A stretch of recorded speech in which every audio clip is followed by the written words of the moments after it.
समय की बात है।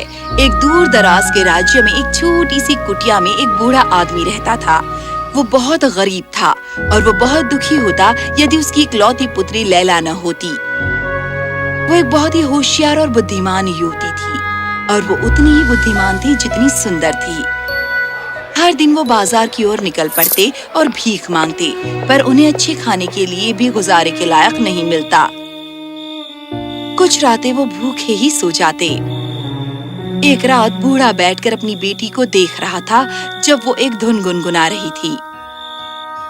मेरी प्रिय लैला, मुझे बहुत अफसोस है कि तुम्हें इतनी कठोर जिंदगी जीनी पड़ रही है। काश मैं तुम्हें कुछ ज्यादा दे सकता। पिताजी, खुद को चिंता में मत डालिए। मैं उसमें खुश हूँ जो आपने मुझे दिया है। और जहाँ तक हमारे आज रात के खाने का सवाल है, तो इसे जाने दीजिए। कल मैं और ज्यादा कोशिश करूँगी। पर बूढ़ा आदमी फिर भी उदास था। वो अपनी बेटी से अत्यधिक प्रेम करता था और उसे सर्वोत्तम ही देना चाहता था। वो पूरी रात जागता रहा और सोचते रहा कि वो क्या करे। उसने चांद की ओर देखा जब वो पूरे शबाब पर चमक रहा था और उम्मीद की कि वो शायद उसे कुछ जवाब दे। अगले दिन बूढ़ा आदमी शाही महल में गया। उसे देखकर राजा ने ऊपर से नीचे की ओर देखकर बूढ़े आदमी को घूरा, ये सोचते हुए कि आखिर उसे क्या चाहिए। महाराज, आपकी उपस्थिति में आना मेरे लिए सम्मान की बात है। मैं यहाँ आपसे मांगने आया हूँ कि क्या महाराज मुझे कुछ सोने के सिक्के दे सकेंगे, बस आज के लिए, और मैं फिर कभी कुछ नहीं मांगूंगा। ये आदमी इतने गंदे मैले कुचैले कपड़े पहनकर आया है और फिर भी एक रईस की तरह बातें करता है। ये कैसे संभव हो सकता है? मेरे प्रिय सज्जन, तुम्हें किसने इस तरह से बात करना सिखाया है? ये मेरी बेटी है जिसने मुझे बोलना सिखाया, क्योंकि वो कहती है कि शब्द हम सब के लिए बेशकीमती चीज होते हैं। वो बहुत होशियार है और उसके बिना मैं कुछ नहीं हूँ। तो मुझे आजमाने दो कि वो कितनी होशियार है। ये अंडे अपनी बेटी के पास लेकर जाओ और उसे कहो कि वो इनसे चूजे से। अगर वो सफल होती है तो तुम्हें इनाम मिलेगा, और अगर तुम्हें से अंडे ना मिले तो तुम्हें सजा मिलेगी। बूढ़े आदमी का दिल टूट गया। वो अपनी कुटिया की ओर उदास मन से पैदल चलकर गया और अपनी बेटी से हर बात बताई। मेरी प्रिय, हम क्या करें? ये अंडों की टोकरी है जो राजा ने हमें दी है। क्यों? ये अंडे तो उबले हुए हैं, वो सेए नहीं जा सकते। क्या? तो हमें निश्चित ही सजा मिलेगी। आप चिंता ना करें पिताजी, फिलहाल जाकर आराम कीजिए और मैं जरूर इसका जवाब ढूंढ लूंगी। बूढ़ा आदमी अंदर आराम करने गया और बाकी सब फिक्रे लैला पर छोड़ दी। शाम को लैला अपने पिता से बात करने गई, जो बहुत ही चिंतित अवस्था में था। पिताजी, सुनिए जो मुझे कहना है। ये उबली हुई फलियां अपने साथ ले जाइए और उन्हें खेत में उगाइए। जब राजा वहाँ से गुजरे तो ऊंची आवाज में चिल्लाइए, ओ, उबली फलियां उगने दो और फसल अच्छी होने दो। और जब वो उसके बारे में पूछे तो कहना कि ये उतना ही संभव है जितना उबले हुए अंडों से चूजों को सेना। बूढ़े आदमी ने वैसा ही किया जैसे उसे सलाह दी गई थी, और जब वो खेत जोतने लगा, राजा अपने घोड़े पर वहाँ से गुजरा। जब बूढ़े आदमी ने उसे देखा तो उसने आवाज में पुकारा, ओ, उबली फलियां उगने दो और फसल अच्छी होने दो। राजा ये सुनकर बहुत हैरान हुआ। उसने अपना घोड़ा रोका और बूढ़े आदमी को बुलाया। मुझे बताओ, कैसे उबली फलियों से फसल उगाना संभव हो सकता है? ये असंभव है। ओ, पर ये संभव है महाराज। ये उतना ही संभव है जितना उबलते हुए अंडों से चूजे निकलना। राजा उसका ये जवाब सुनकर अवाक रह गया। उसने जान लिया कि ये बूढ़े आदमी की बेटी ही थी। ठीक है, फिर सन का ये गुच्छा लो, उसे रस्सियों और बादबान में तब्दील करो और उस सब में जो एक जहाज पर चाहिए होता है। अगर तुमने ऐसा ना किया तो तुम्हें सजा मिलेगी। इस बार बेचारा बूढ़ा और भी उदास होकर घर गया। उसने फिर से अपनी बेटी को वो सब बताया जो हुआ था।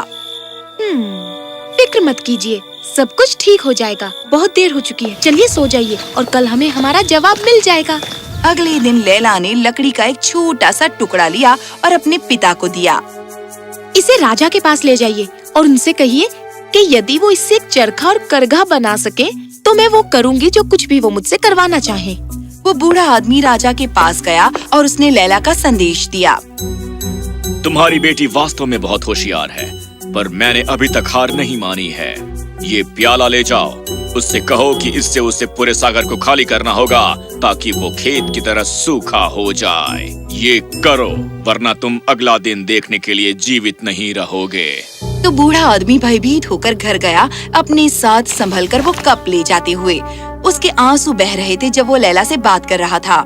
लैला, राजा ने बहुत ही कठिन काम दिया है। अंत में उसने तुमसे कहा है कि इस एक प्याले से तुम्हें पूरा समंदर खाली करना है।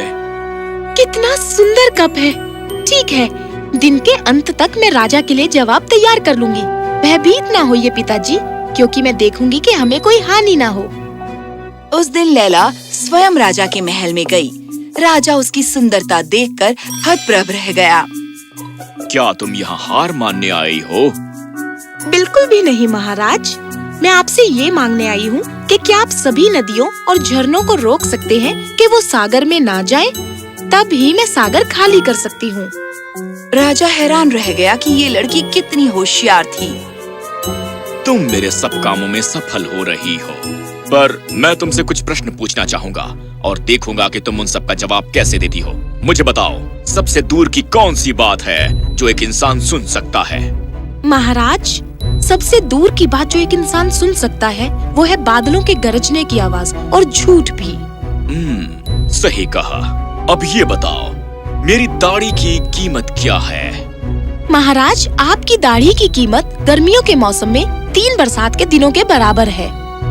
तुम्हारे जवाब ने मुझे बहुत प्रसन्न किया है। शायद तुम मेरे राज्य में सबसे बुद्धिमान लड़की हो सकती हो। मैं अपना वादा निभाऊंगा, तुम्हारे पिता को उसका इनाम दूंगा। वो जितने सोने के सिक्के चाहें ले सकते हैं। धन्यवाद हमारे राजा, आप बहुत दयालु हैं। पर मैं तुम्हें अपनी रानी बनाना चाहूंगा। क्या तुम मुझसे विवाह करके महल में मेरे साथ रहकर मेरा आनंद बढ़ाओगी? लैला ने तुरंत जवाब नहीं दिया और उसने उसके बारे में बहुत सोचा जो राजा ने उससे कहा था। महाराज, मुझे आपसे विवाह करके बहुत प्रसन्नता होगी, पर मैं ये तभी करूंगी जब आप मुझसे एक बात का वादा करेंगे। यकीनन। और वो बात क्या होगी? आपको मुझसे वादा करना होगा कि यदि कभी भी आप मुझसे नाराज हों और मुझसे जाने को कहें, तो मुझे महल से एक चीज जो मुझे बहुत पसंद है ले जाने की इजाजत हो। क्या यही तुम्हारी कामना है? खैर, बेशक, मैं इसके लिए राजी हूँ। अगले ही दिन राजा और लैला की एक बहुत ही शानदार रस्म रिवाज से विवाह हुआ। वो दोनों एक दूसरे से अत्यधिक प्रेम करते थे और वो मिलकर एक सुखी जीवन बिताने लगे। पर जब राजा बूढ़ा होने लगा तो वो बहुत गुस्सैल हो गया। वो उन सब से झगड़ा करता जो उसकी सेवा करते थे। एक दिन उसकी अपनी रानी के साथ बहुत बड़ी लड़ाई हो गई। तुम सोचती हो तुम बहुत चतुर हो, मुझसे भी ज्यादा। मैं तुमसे तंग आ गया हूँ। इस महल से दफा हो जाओ और जहाँ से आई हो वहीं चली जाओ। जैसी आपकी इच्छा हो मेरे राजा, पर क्या अंतिम बार आप मेरे साथ जूस पियेंगे? उसके बाद मैं यहाँ से चली जाऊंगी और कभी वापस नहीं आऊंगी। पर लैला ने राजा के जूस में सोने की दवा मिला दी और जब उसने ये पिया तो वो गहरी नींद में सो गया। वो राजा को अपने साथ ले गई, वापस उस पुराने खंडर कुटिया में। जब उसकी नींद खुली तो स्वयं को महल में न पाकर भौंचक्का रह गया। उसने लैला को अपने पास बैठे देखा और वो बहुत क्रोधित हो गया। तुम मुझे कहाँ ले आई हो, बदतमीज औरत? तुम्हें शाही राजा का अपहरण करने के लिए सजा मिलेगी। कृपया मुझसे नाराज ना हो महाराज। क्या आपको अपना किया वादा याद है कि यदि कभी भी आप मुझसे जाने को कहेंगे तो मुझे इजाजत होगी कि मैं अपनी पसंद की एक चीज महल से ले जा सकती हूँ। क्योंकि मैं आपको सबसे ज्यादा प्रेम करती हूँ, तो मैं आपको अपने साथ ले आई। राजा उसके लिए शर्मिंदा था जो उसने लैला के साथ किया था। वो अब ये जान गया था कि वो उससे कितना प्रेम करती है। मुझे क्षमा करो मेरी प्रिय, मैं सचमुच बहुत ही खुशनसीब राजा हूँ जिसने तुम जैसे सुंदर और बुद्धिमान स्त्री से विवाह किया है। राजा अपनी रानी के साथ वापस महल में गया। वे दोनों एक लंबी और खुशहाल जिंदगी जिए और फिर कभी झगड़े नहीं। और अगर कभी झगड़े भी तो रानी हमेशा वहाँ मौजूद रहती हालात को सही करने के लिए।